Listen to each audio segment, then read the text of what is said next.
Welcome to Jets, Mets, and Regrets. I'm Jason. Today we got Steve from New Jersey filling in. Rick couldn't make it today. He lost his fantasy football bet and had to eat 100 spicy Wendy's chicken nuggets the last 2 days. So he's not doing too well. So we have Steve filling in today. And Steve's a New York Jet fan and a New York Met fan. So again, another rare breed for us. But how you doing today, Steve? Welcome to Jets, Mets, and Regrets. Really glad to have you. Well, thanks, Jay. I don't know if that's really a punishment in my mind. I love Wendy's spicy nugs, so I don't know if I could do 100, but I could probably put a dent in them. But no, I'm doing good. It's nice that both the teams had a pretty good week. Needless to say, a little bummed about yesterday's loss to the Brewers, but in the end, Braves lost. The Braves are losing right now. Last I checked, anyway, it's about 9:30 on the East Coast. And it seems like they're down 1-0 against the Phillies. This is probably one of the first times ever as a Mets fan I'll want to root for Philadelphia. So, yeah, go Phillies, I guess. Yeah, well, two things on that. One, I think it wouldn't be a punishment because, yes, Wendy's spicy chicken nuggets are good. Not as good as Chick-fil-A's, but, a close second. But I think Rick was saying the aftermath of the Wendy's chicken nuggets were a little bit rough. So, yeah, that was tough on him. But yeah, I mean, I cannot remember. I don't know if we look back on it yet, and we'll have to find the statistic. But the last time the Mets and the Jets both won on the same day, I mean, it has to be a very long time. I know they came out with that statistic about like the Mets, Jets, Yankees, and Giants. But I would know, being a Met and Jet fan, like when's the last time we were extremely happy on the same day because both their teams won. Yeah, no, I honestly would have to say the trajectory was when the last time both teams were very good in the same season, which is probably 2015. That was probably the last time. And it was great because again too, they won. The Mets won the division that year, and the Jets were one game away from making the playoffs. Yeah, that's what I would guess too, 2015. But hey, hopefully more to come now, right? Hopefully we get another one this Sunday. And make it more normal. But would love to start talking about the Jets. We've been talking a lot about the offseason, right? Tons of hype about the draft, the free agency class, and we have 2 games under our belt. So we'd really love to hear, like, what's your perspective about this team 2 weeks in? Obviously 1-1 right now, lost to Baltimore and then lost to the Bengals. Maybe we could break down each week. So yeah, how do you feel right now? And let's get maybe into the Baltimore game and a little bit into the Browns game. The Browns game. Yeah. So yeah, I know that I ended up going to that Ravens game, and I'll be completely honest with you, that atmosphere was pretty electric prior to the game. Everybody was just so pumped about just getting back into the stadium, really excited about this team. And unfortunately, it was kind of a dud in the sense that the offense just wasn't clicking that game. It was unfortunate. There were signs of the team doing well for the most part, but I can tell you right now that it was just sloppy. There was no real traction on offense. And as a result of not a lot of offense, defense had to do a lot of work. So they getting gassed pretty quickly. I remember kind of one of the big things that stood out to me in the game was that deep ball to Rashad Bateman. And that was just kind of like a crap, like, here we go again. And, it's the vicious cycle that is being a Jets fan. You're going to bring yourself up as high as you can go. And then at the end, when you actually get there and you see the team perform and they're not performing up to the expectations, you're immediately going to, shit talk everything about the fact that, you're building up this great offseason, people are looking good, and then you also are seeing not a great product. Now, to be fair, they're not with their starting quarterback. Everyone under the sun thought that Zach Wilson was going to be the starter week 1. And I remember watching that happen in real time when he, tried to do an insane juke move as, in a preseason game. It baffled me. And what made it worse was I was staying over watching the game with a Philadelphia Eagles fan who they were playing. I mean, now granted, they won the game, but it doesn't matter. It was preseason. But yeah, no, going back to what I was saying, sloppy offense. They didn't utilize Garrett Wilson in that game. He had that one really great play on 3rd down, which should have been a 1st down, but, the jury's still out there. I would say that the star of that game, in my opinion, and, I'd love to hear what you think as well, is DJ Reed. DJ Reed was unbelievable. And Sauce Gardner, what a fantastic debut. I believe it was 1 reception for 8 yards, and I think that was to Mark Andrews, who was their stud receiver. So the fact that he shut down a tight end is pretty, speaks volumes to me anyway. So I think, he had a solid debut. And, my grade for the first game wasn't, that high. I'd probably give it like a C minus, or honestly, I'd give it an incomplete because we didn't know what was going to happen with Flacco. I mean, we had an idea what we were going to see with Flacco as a starter, but you really missed Zach Wilson that game. And then my thoughts on game 2, we were neck and neck until that one. Let me get into game 1 real quick, and then we'll go into game 2.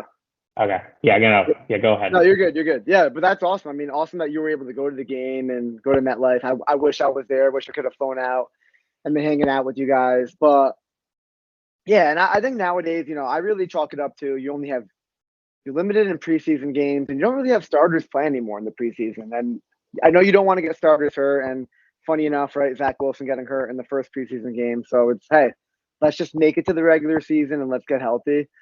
But the first team offense, the first team defense, they don't really have time to gel. When you have a really, really young team, or when you have a lot of new players from free agency, I really think, and going back to a previous episode where we gave our Jet predictions, I kind of said just that with a young team, with new guys in free agency, I thought Zach Wilson would be at the helm, but I thought the Jets would need a week or two to really get started. And yeah, there were some good and some bad. I like how you highlighted DJ Reed and Sauce. I mean, they were dominant. I think if you go back, there was a statistic. I think they allowed the least amount of receiving yards as a tandem during week 1. So phenomenal play for them. And then you also had, I think the Jets gave up the least amount of rushing yards in a Lamar Jackson-led error team in the history of him playing. So again, like, defense really showed up and made him throw the ball and made him be more one-dimensional. But at the end of the day, I think just lack of experience, being a new team, not really meshing with each other until week 1, needing to learn how to play with each other. I think that really came back to hurt them, where you have a Baltimore team who, has a veteran coach, has a quarterback who wouldn't necessarily call him a veteran, but wouldn't necessarily call him a rookie or a young quarterback anymore either. Like, Lamar is starting to get established in this league, and he has made a name for himself. But overall, I mean, you know me, I am the optimistic Jet fan, where I will always, as you say it, how do you say it? I bring you back to what? You bring us down to earth, or you bring us back to reality. I bring it back to reality. So I know you or our friend Dan and John might have been freaking out a little bit. But hey, let's segue that into week 2. Yeah, a lot of good things from week 1. And then real quick on week 1 too, I think just turnovers really cost us. Turnovers and not being able to execute. I mean, Breece Hall, really bad fumble. Conklin with a bad fumble. Brandon Mann just not really doing that well in terms of his punts. So there were a lot of things going on in that game. And, even abandoning the run, I think Michael Carter that game had 10 rushes, 60 yards, averaging six yards a carry. And just to not feed him the ball anymore when he was hot didn't really make sense. And same thing with Garrett Wilson. Like, when he did catch some balls, like I think he had that one play where he almost got a first down and he was kind of dancing and making guys miss. And after that play and after that game, we were all like, you got to feed Garrett Wilson the ball more. Like, you need to give this guy the ball. And we could probably segue that into week 2, because Garrett Wilson definitely balled out in week 2. But let's get into that Brown game. Oh my God.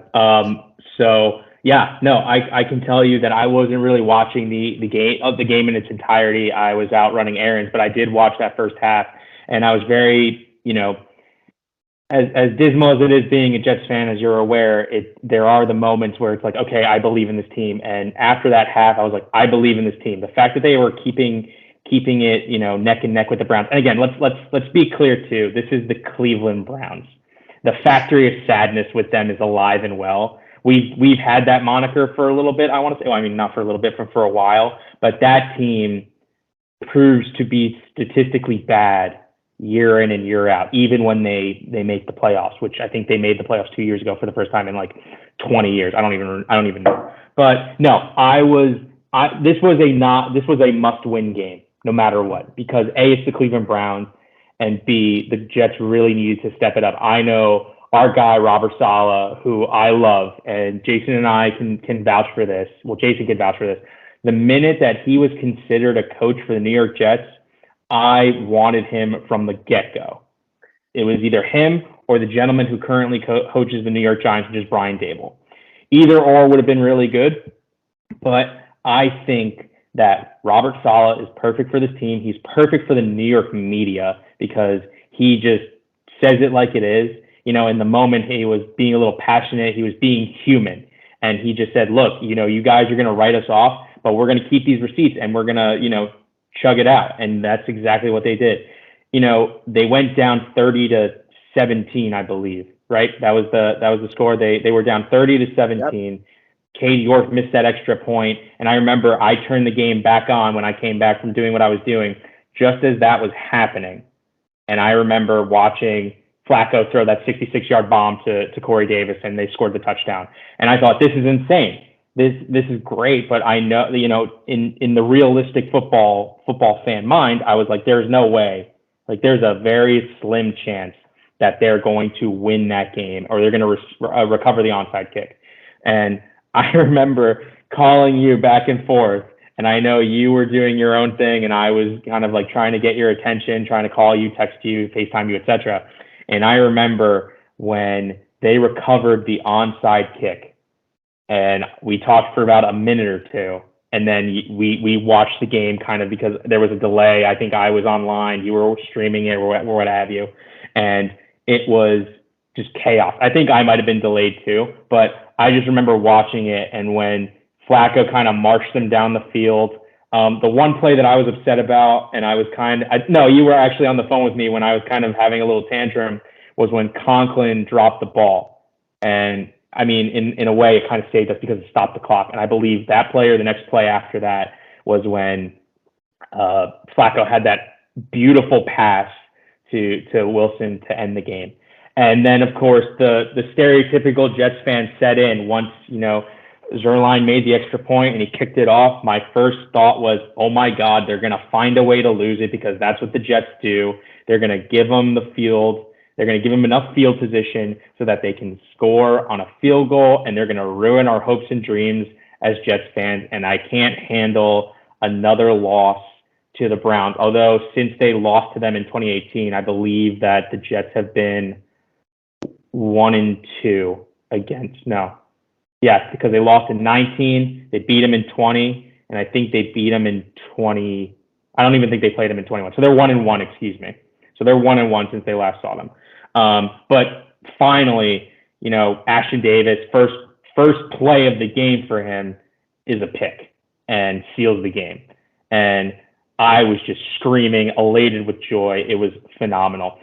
The fact that I guess the coaches listened to us fans and the media saying to put Garrett Wilson in, something must have clicked in Mike LaFleur's head where he's like, you know what, maybe I should play Garrett Wilson because, we drafted him 10th overall, which thank you, by the way, Seattle, for that pick. Thank you. Thank you.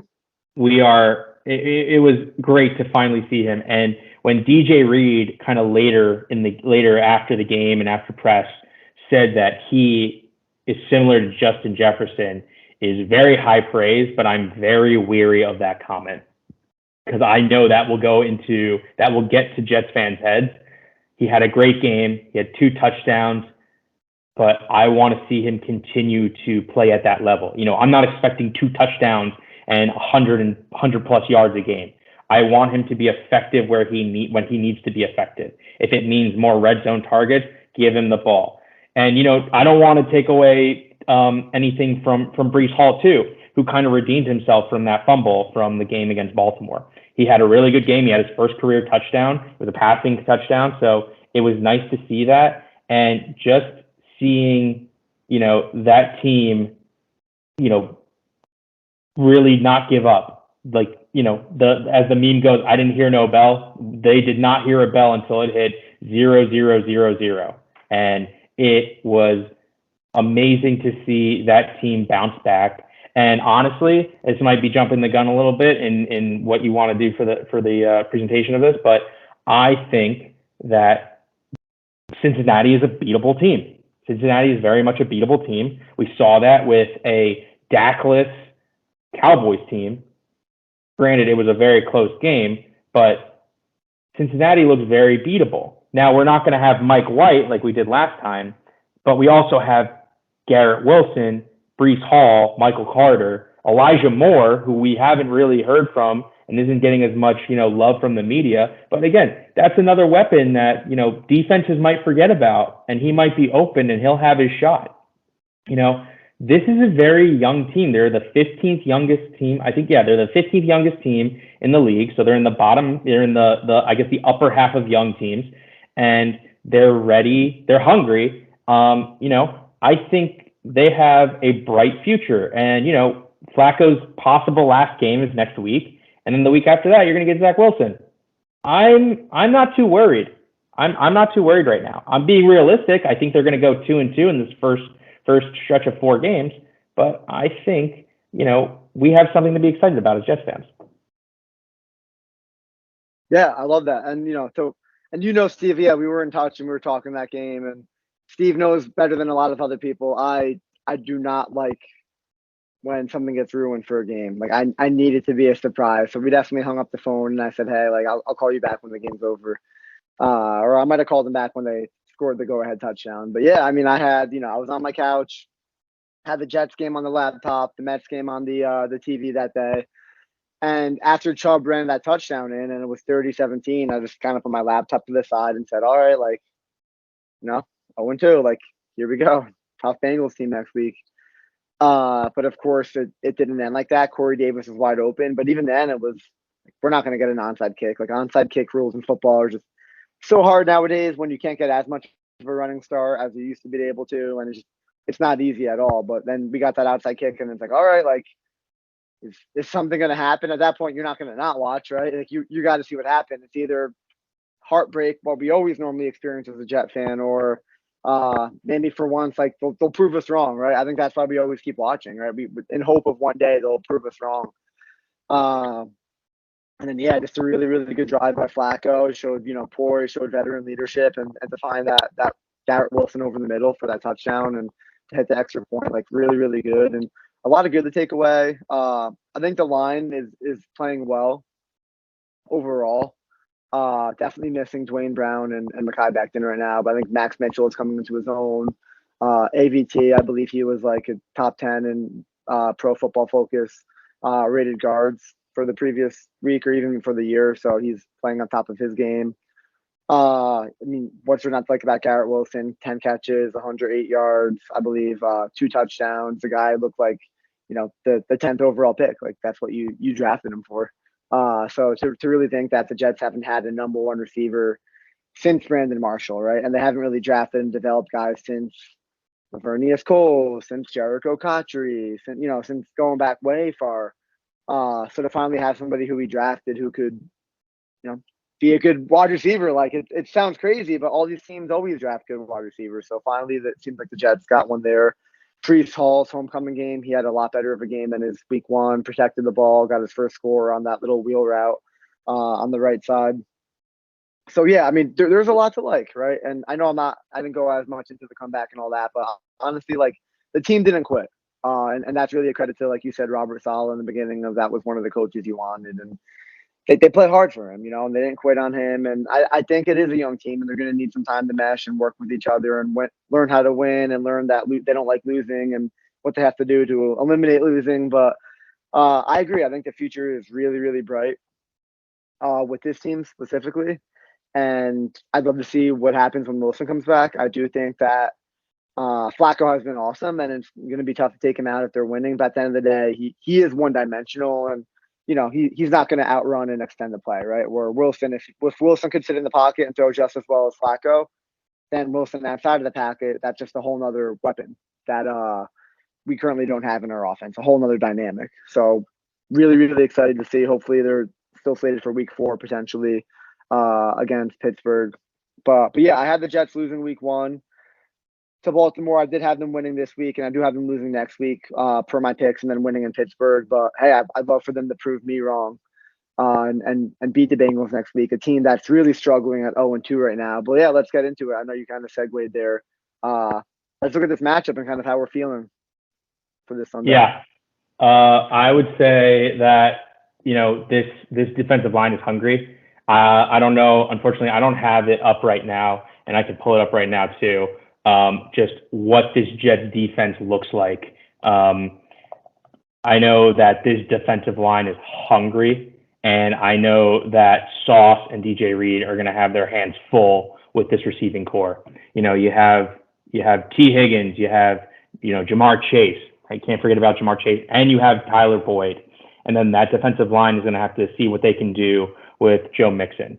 I'm pulling up right now, see what their stats look like. And I mean, I trust the secondary. Last year, if you asked me, do I trust the secondary? I had, you know, I don't know, maybe, but no, I think that this team is, you know, unbelievable. They're something to be reckoned with, and they should not be looked at, you know, jokingly or mockingly. This team is a team that can get things done.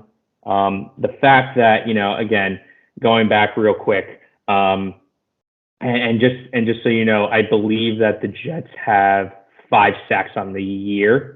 I believe that's 5 sacks is what I'm reading correctly. I'll have to double check that. But, you know, they have enough sacks. I think they have, let me just see real quick, the interceptions for the year. Of course, it's not showing it. Okay, so their turnover ratio is -1. So, you know, that's not bad for the beginning of the year. We'd like that to kind of be in the plus, but again, can't control everything.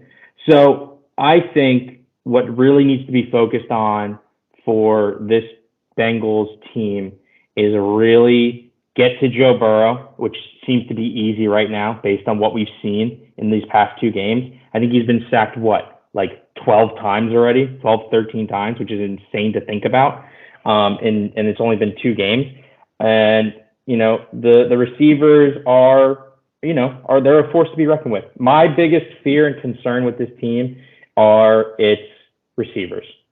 I think if Sauce and DJ Reed, and I don't know who's playing the nickel right now, but whoever's playing the nickel right now, they need to shut those guys down. And I think they're in a very good spot. I think another concern that I have for the Jets is free safety play, specifically, LaMarcus Joyner. He's kind of been a little suspect when it comes to defensive coverages. You know, he's missing marks, and I'm a little concerned. I have faith in him. I think he's gonna, you know, get it back together. You know, that he's gonna have a good week of practice this week, and he's gonna put it together, and he's gonna have a great week. I think this is, you know, the LaMarcus Joyner game where he's gonna be called upon a lot, and he's gonna be heard from announcers that he's doing what he needs to do to get things done. That being said, I'm going to go opposite of what you said. I think that the Jets will win this week against the Bengals. Very close, but I think they'll win. And I think that they're going to win against the Steelers. I think that they have a shot to play the Steelers. And I'll put an asterisk on that because we don't know if it's going to be Kenny Pickett playing or if it's going to be Mitch Trubisky playing. I'm really hoping that Rob Saleh doesn't do what Todd Bowles did when Baker Mayfield played against the Jets, and he did not prepare a single snap for Baker Mayfield. So I'm hoping that Robert Saleh is aware to try and do some install where he has scout team or practice squad playing as both Mitch Trubisky and Kenny Pickett. That's my thought process for next week. I think, again, always establish a run game first and foremost. And then when they're not looking, throw it to Wilson, throw it to Moore. Hey, even if you want to too, throw it to Davis for hopefully a 66-yard bomb. I don't think we're going to see that, but would love to be able to see that. But I really think what needs to be an area of adjustment, and I think they really need to pick it up, and it's been kind of an issue on the offense for a couple of years now, even dating back to, probably in the latter half of Rex Ryan's career with the Jets, is tight end play. I think they need to really, they signed 2 tight ends in the offseason, and, I'm hoping that Uzama, his name is Uzama. He's said it. He's made it very clear. Uzama should be playing on Sunday, and I'm hoping that he has a game and he balls out against his old team. I think that's something that we can see, and I think if Uzama and Conklin and even Ruckert, make their presence known within the game, I think the Jets are set. And it's a good, if they win, it's going to be a great close to, Joe Flacco under center, and then it'll be a ripe opportunity for Wilson to come right back in, because I think we've discussed this before. We don't want to put him in a situation where, Wilson is going to fail. And I think Wilson, once Wilson's ready, that's him. That's his show. He's the one. He's the man under center. He's the man in the ring. He will be the one to take back what is his, and he will be the leader of this team once more.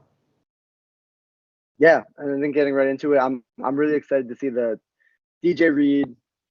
It has to be Jamar Chase. I mean, he has to be following him all over the field. In my opinion, DJ Reed's the second highest graded Pro Football Focus corner. I think behind Darius Slay, who had that amazing performance this past weekend against Justin Jefferson, just blanketed him. But I'm really, really excited for that matchup. I think DJ Reed, the knock on him is always that he's undersized. He's one of the smaller corners in the league, but he hasn't played like that so far. So really excited to see that. And I think the game's really going to go one of two ways. I mean, Cincinnati has struggled a little bit this year. The offensive line is suspect, something they tried to address in the offseason, but seems like it's still an issue. Carl Lawson going against his former team, tough injury, obviously, but him coming back and I think needing a couple games under his belt before he actually gets back to who he is and who he can be. So that'll be interesting. But I see it one of two ways. I see the Jets either winning and kind of knocking down a Bengals team that's been struggling a lot this year, and potentially even having like the sophomore slump, because Burrow didn't really play year one, right? So this is really his second full year in the NFL. A sophomore slump, Super Bowl hangover, whatever you want to call it.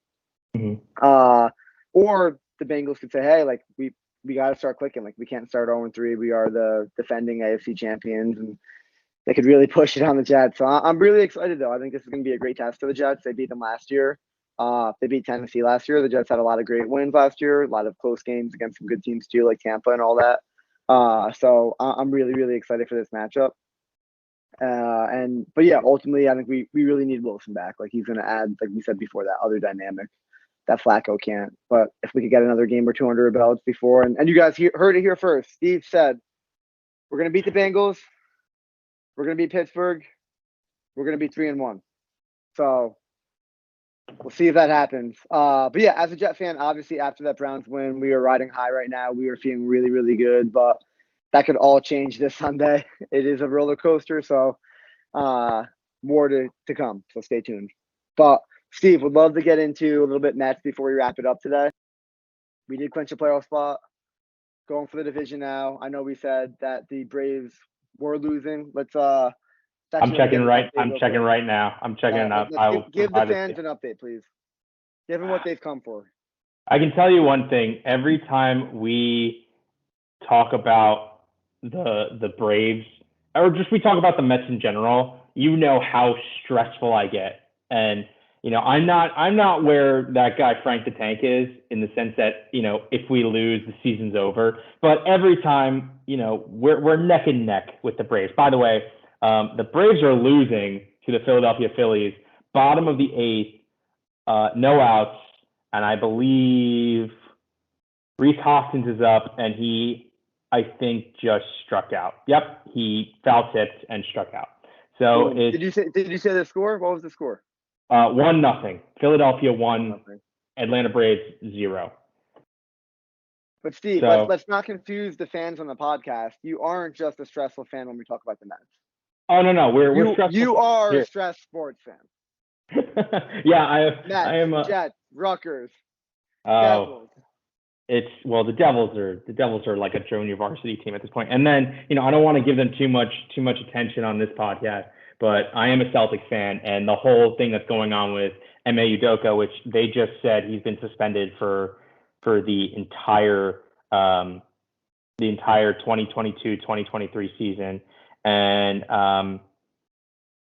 they're saying we don't know if the decision about his future is going to be with the team beyond the season, and will be made at a later date. So, honestly, it's super unfortunate, but if you're doing things like that, that's not okay with me as a fan, or as a person in general. But that's not a conversation for this podcast. I think that might be the first time basketball has ever been talked about in Jets, Mets, and regrets. And hey, Rick's probably going to edit this later, so I'm not sure if that was a breach in mine and Rick's contract. If it is, then he'll have to cut it out. But if not, Jets mentioned regrets. What a treat today. We're talking Celtics basketball.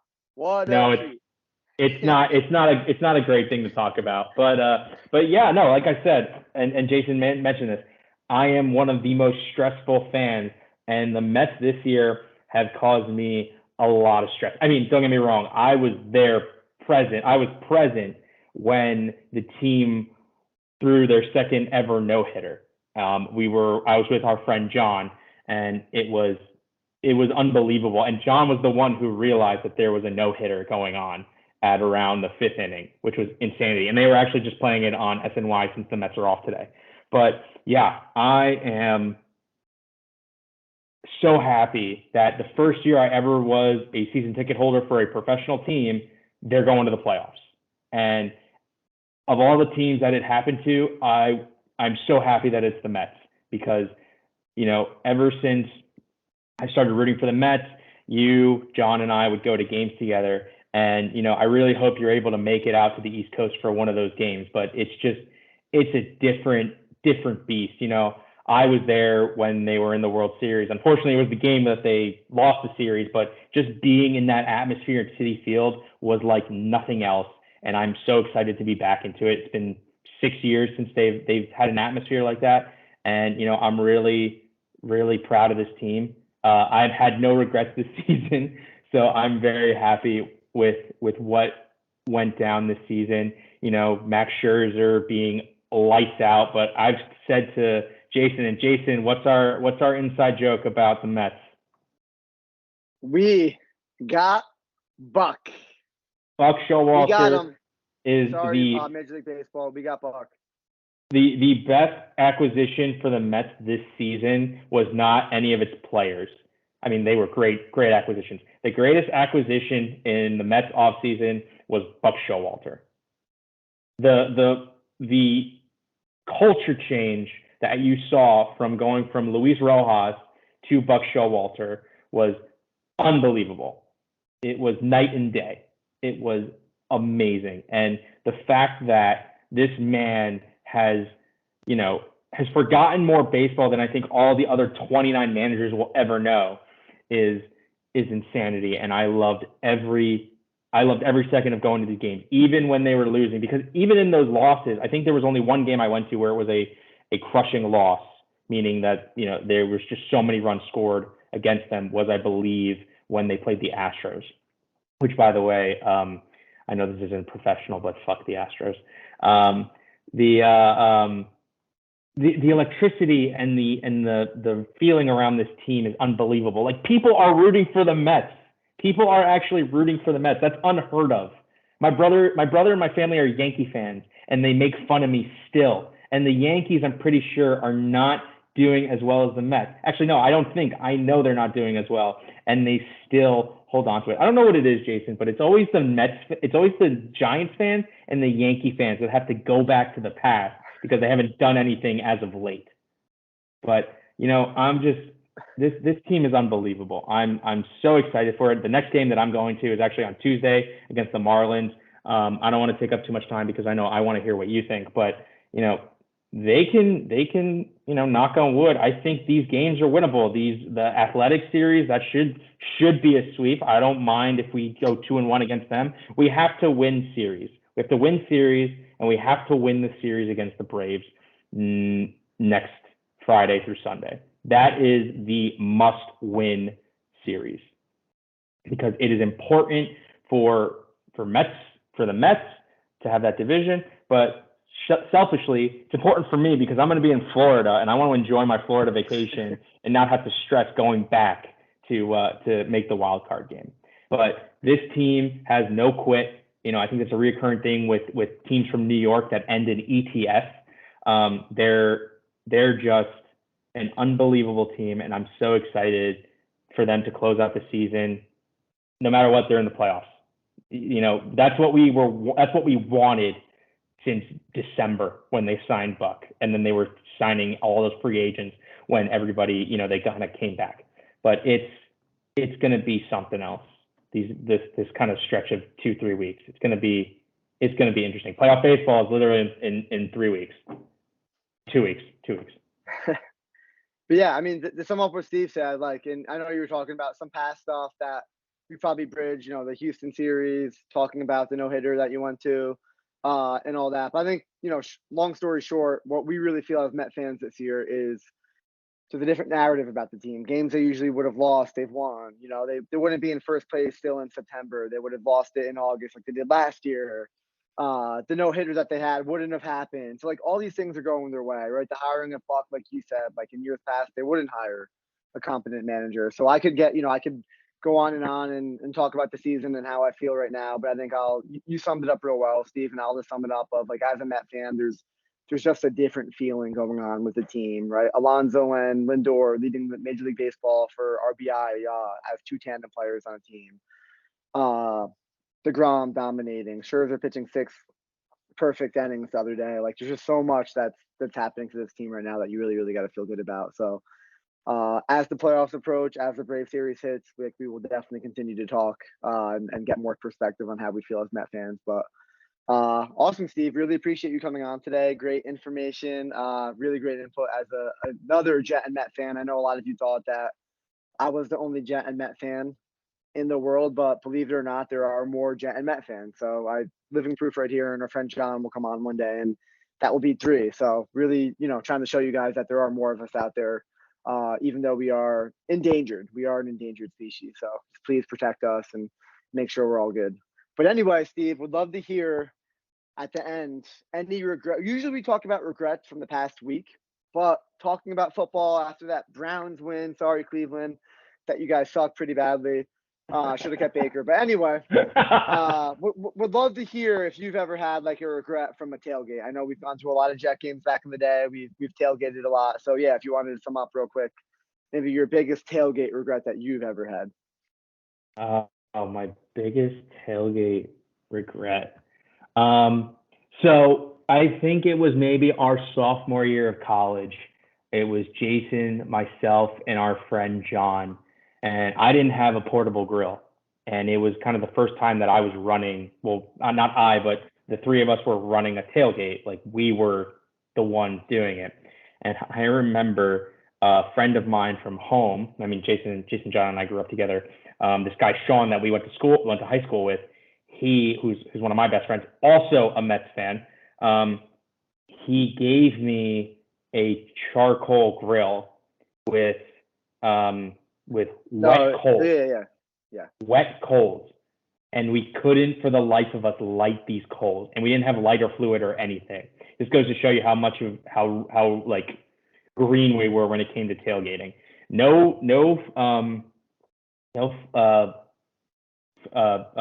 Whatever it is, the lighter fluid, nothing. No, like, not good matches, etc. So I remember we had our beers and everything, and we were walking around the parking lot that we parked in, asking guys if they could just let us put our burgers on their grill for 5 minutes so that we could eat. And I'll never forget, one guy goes to me, he goes, "What happened to your grill?" I'm like, "Oh, the coals were wet." He's like, "What's the matter with you? Did you not check them before you came?" And it really kind of made me feel awful as a human being that, I was not accepted in the tailgate world. But, I got better. I think later that year I bought a propane portable grill, and I think we cooked some brats for the Jets Patriots game later that year, which they, I believe, lost closely. Just to give a quick update to you, Jay, too. It is the end of the 8th. The Phillies are still up 1-0, and the people that are due up are Grissom, Harris II, and Ozuna, who are 0 for 2, 0 for 3, and 0 for 3. So I feel pretty good that, knock on wood, that the Phils might actually pull this through. Prayers up to my friend Jacob. Shout out Jacob, who is a big Phillies fan, who I said the Phillies have to sweep, and he's like, "I don't know. I'm not a soothsayer. I'm not a sorcerer." But shout out to him for having faith in his team. So appreciate that. But yeah, and then also that's another regret, telling Philly fans to make sure that their team wins. Yeah, I remember that that tailgate day, and that was interesting. But we learned from it, and we've gotten better. I promise you all, we are better at tailgating now. So if we ever invite you out to tailgate with us, like, don't worry, you will eat, and yeah, we'll be good. We know what to do. We know what to do exactly. But for me, my biggest regret, this will be a Jets Mention regrets public service announcement. Never touch a ghost pepper with your hands, and then after that, rub your eyes with the hand that you touched the ghost pepper with. And I will leave it at that for now. So, Steve, thank you for coming on today. It's been a blast. Really hope to have you on in the future. But we got Steve from New Jersey. Jason, hopefully Rick will be on soon. Hopefully when you see Rick next time, he'll be fully recovered from his Wendy's spicy nugget bet that he lost. But I'm Jason. This is Steve. This is Jets, Mets, and Regrets. We will see you all later. Thanks for having me. Loved it. Thanks, guys. See you soon.